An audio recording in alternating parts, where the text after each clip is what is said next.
Nang dumating ang araw ng paglilinis sa kanila ayon sa kautusan ni Moises, si Jesus ay dinala ng kanyang mga magulang sa Jerusalem upang iharap sa Panginoon sapagkat ayon sa kautusan, ang bawat panganay na lalaki ay nakatalaga sa Panginoon at naghandog sila ayon sa hinihingi ng kautusan ng Panginoon.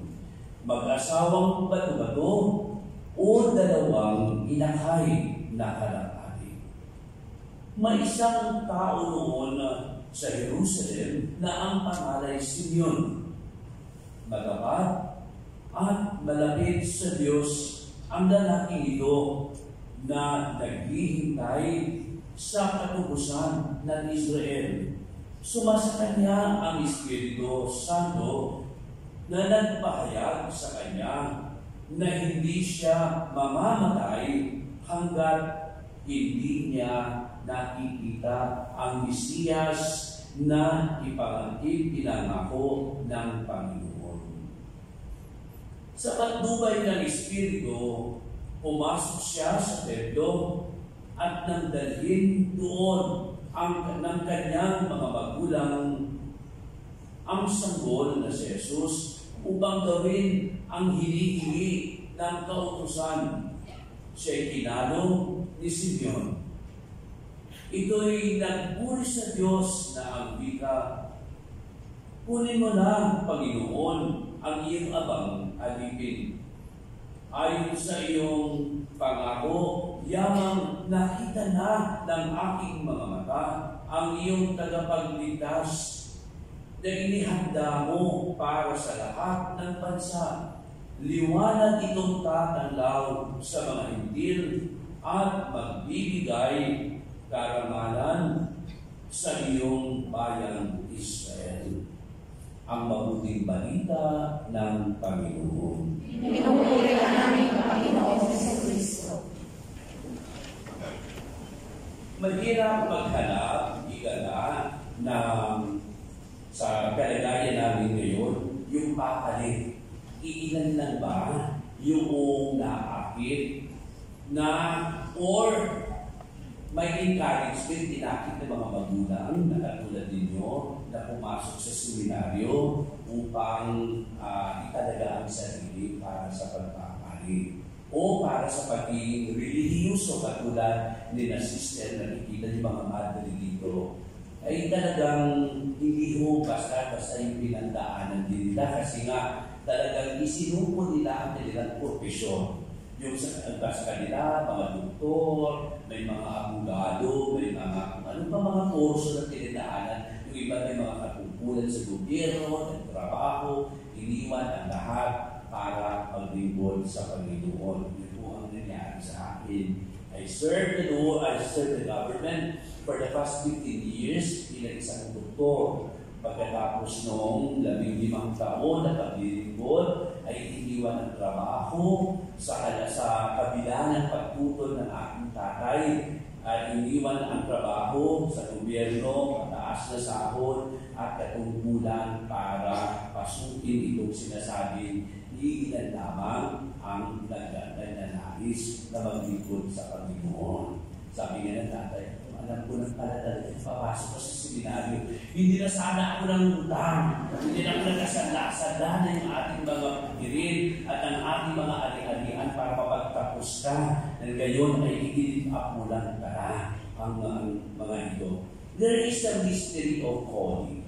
Kaya yung iba, sinasabi natin, ang hirap mo maghanap ng bukasyon sapagkat alam mo natin na talagang dahil siguro nga isa dito sa haba ng formation, kunti lang yung naakit na papasok ng seminaryo.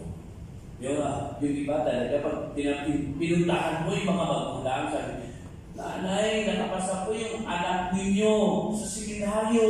Gusto niya hong pumasok. Alam mo, ang tugon pa ng nais ng Father, sabi na, naman. Ito lang yung may mukha sa pamilya ko. Sayang din naman ang ng lahi mamamatay ang lahi namin kapag pinayagan ko itong magpari. Mapuputol yung mga apelido. Pero sabihin, maraming maapit siya noon pag nandun sa seminar.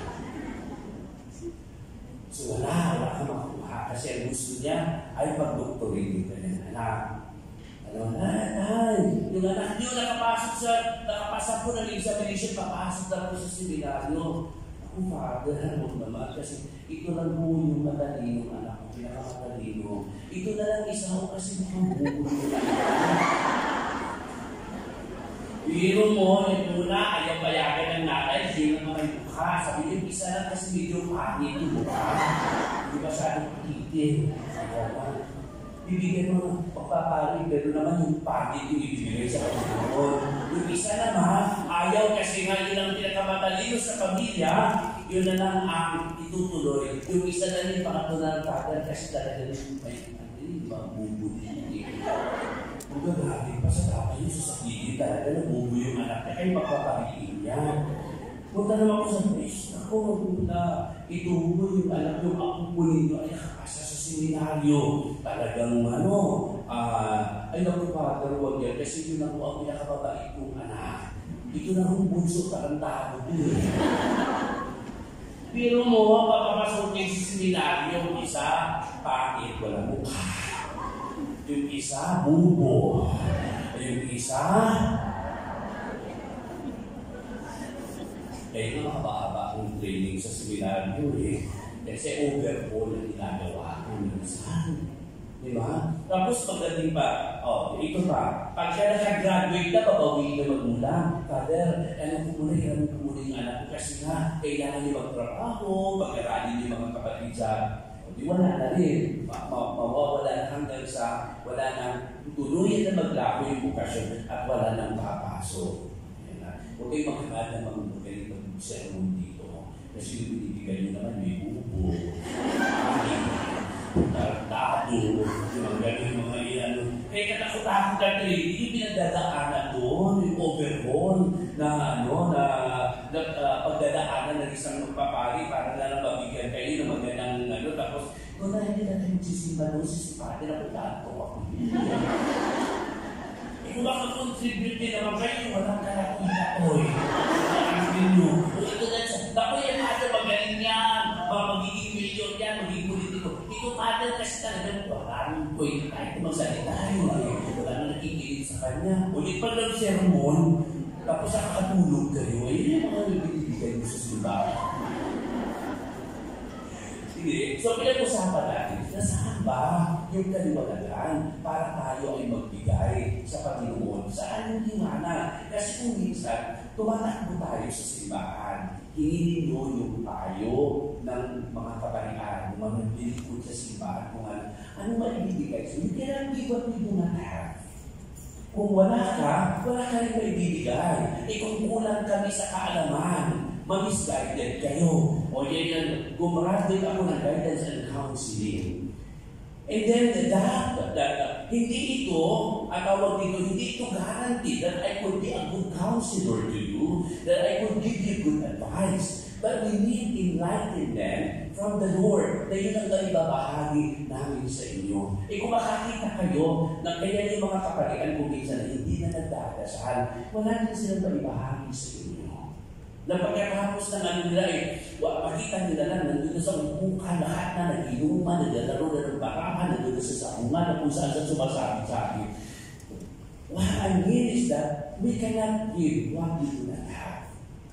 So if you're drawing something from us, yung enlightenment na maliwanagan kayo, kung minsan kapos. Kapos sapagkat, nangangapatin ka rin sa dilim.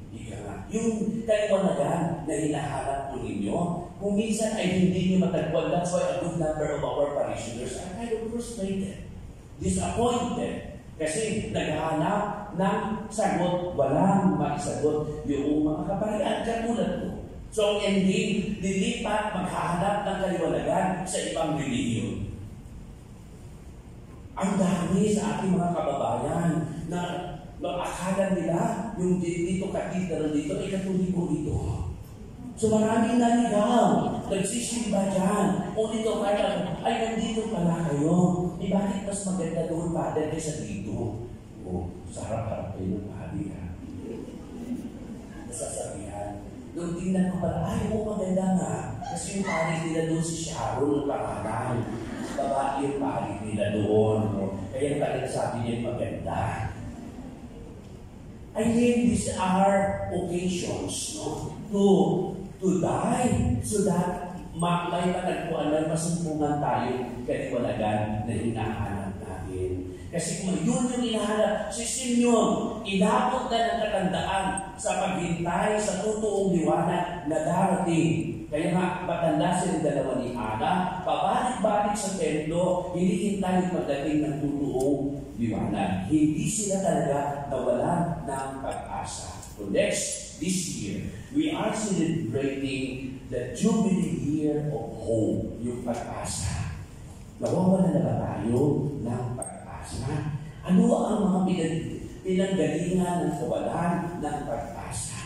Ito ba yung napuprustrate ka? Kasi nga, nagtrabaho ka para sa mahal mo sa buhay, tapos wala kang narating.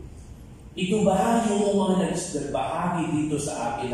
Father, ang dami mong nasayang na pera, kaya hindi mo umayos yung mga anak ko sa pag-aaral.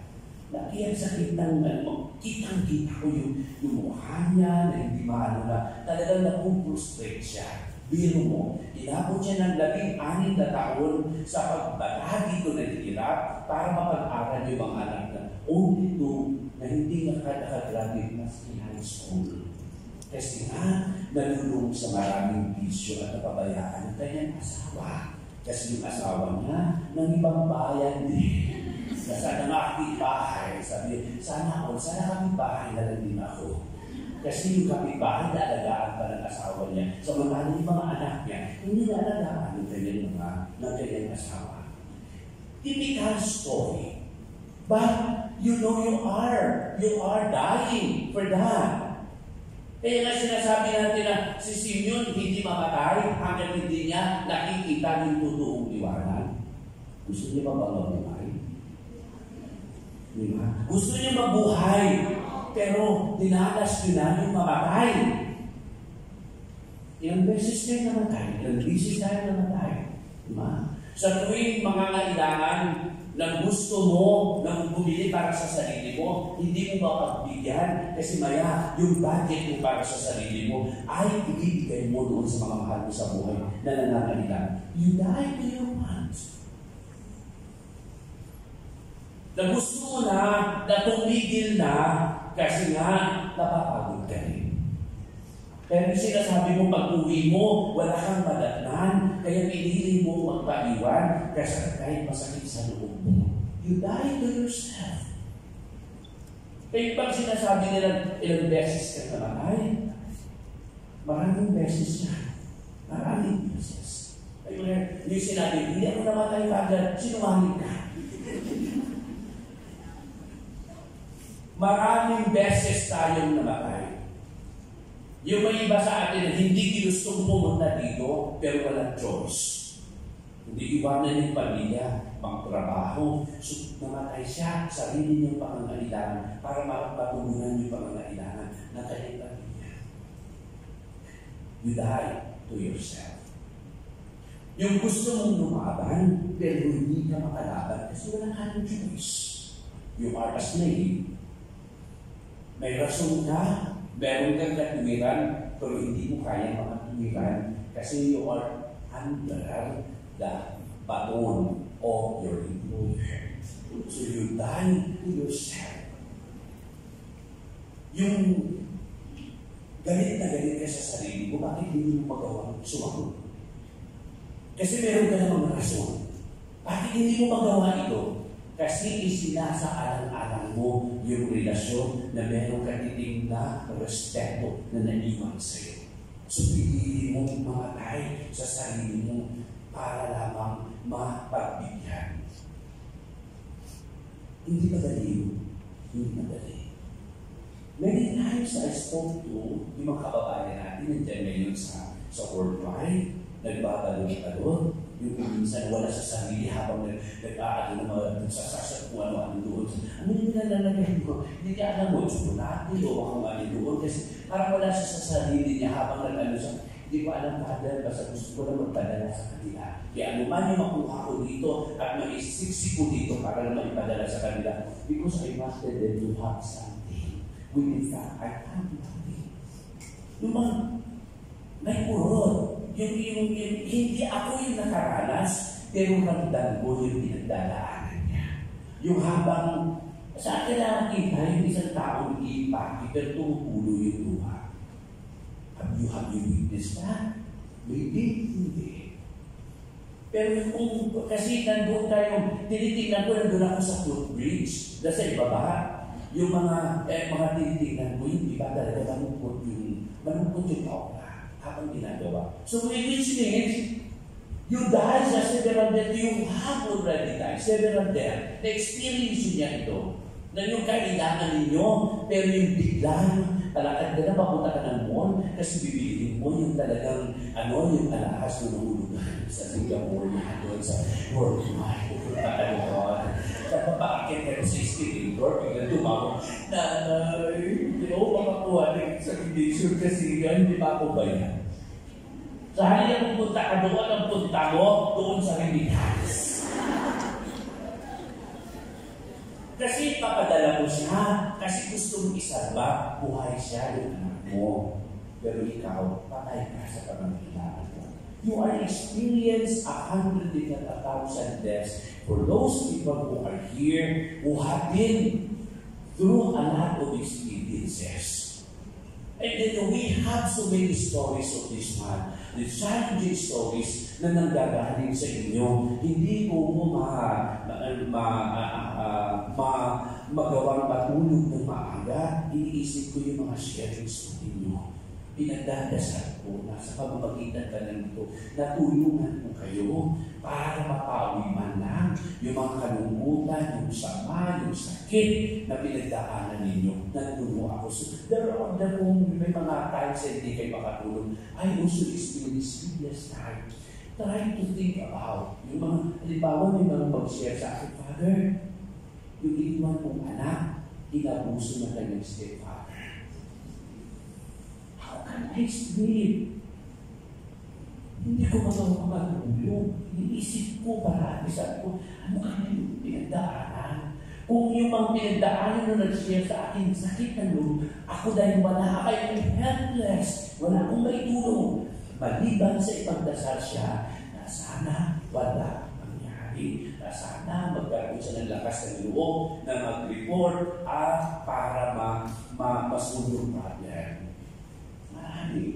Marami tayo sa mga ganyan. Kaya kung sinasabi ninyo yung the experience of death na pinagdaanan, only to find yung liwanag, siguro nga kailangan natin maranasan na mamatay para ma-appreciate natin yung buhay na meron tayo. Sana maranasan din ng mga mahal natin sa buhay na mamatay din sila para makita nila yung mga pinaghirapan natin. Because if they don't die to their security in life, hindi nila makita yung mga pinaghirapan natin. Na wala silang pakundangan sa kung ano lang yung gagawin nila sa mga padala natin doon, sa mga suporta ninyo. Kasi hindi naman sila naghihirap.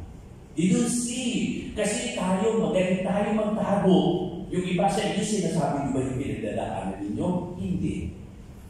Hindi. Kasi ayaw ninyo na maranasan din yung mga mahal sa buhay nyo, yung mga pinagdaanan ninyo. But you die for that.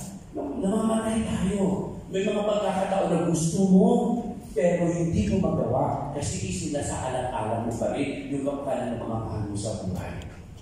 Paano yung mga kapatid natin na namatay na nasa shelter? Buhay sila, but they are experiencing death. Why? Wala silang trabaho. Na-terminate. Na-for na hindi nila gusto pa nilang magtrabaho, pero walang magkakataon. And then sila sa shelter. And they are facing deportation. Yung ibang may mga kaso. Yung mga iba na nagbahagi na may mga kaso, yung ibang mga na-scam. Yun yung mga pinagdaanan kong sleepless night. That's why if you ask, Father, did you experience that? halos gabi-gabi tumatay ako. Because I'd like to die so that to give life to others. Yun yung sinasabi ng death na pagdadaanan mo, yung hirap na pagdadaanan mo, yung hirap na binabataan mo. Gusto mo sumagot sa amo mo, pag wala na ng trabaho, hindi rin naman ikaw ang gugutumin eh. Magugutom lahat ng mga umasa sa iyo. Lahat ng mga bibig na nakaantabay at mga kamay na nakaantabay sa iyo, gugutumin sila kapag ginawa mo yun. Kaya kahit meron kang rason, kahit may tapang ka, talagang pinipigilan mo, huwag na yun. Sabi ko, bukas na lang. Bukas na lang. Dinadaanan natin ito sa tawa kasi kung minsan, hindi na natin kaya. Hindi nadaan natin sa tawa, pero may kurot sa puso mga kapatid. Kaya ito yung inaano natin na sana, itong okasyon na ito ngayon, mamaya may blessing po sa inyo, ng kandila, may blessing po. Yun lang ho yung panghawakan natin na pag-asa. Yun ho. Kaya yung mga amo ninyo, itirin yun ang kandila. Para magkaroon ng, yun ang ibig sabihin na ma-convert ba? Yung negative, don't i-convert natin something positive na magbabago din sila. Yung pananaw nila sa inyo, nabibigyan kayo ng value. Hindi itong magkiri ka ng kandila kasi curse. Magkiri ka sana mamatay na ang tao. Sana mawala na siya. Sana ma-discrash. Dami, curse. Pero kapag i-convert natin sa grasya, ganito, Lord, magiging liwanag ka sa kaisipan niya, magiging liwanag ka sa puso namin, nang sa ganon ay imbis na negative ang tingin mo sa isang tao, ay mag-convert ito something positive, something fruitful, and something hopeful. Amen? Amen. Let's abandon these things to the Lord. Magsitayo po tayo, ayaw ng pananampalataya.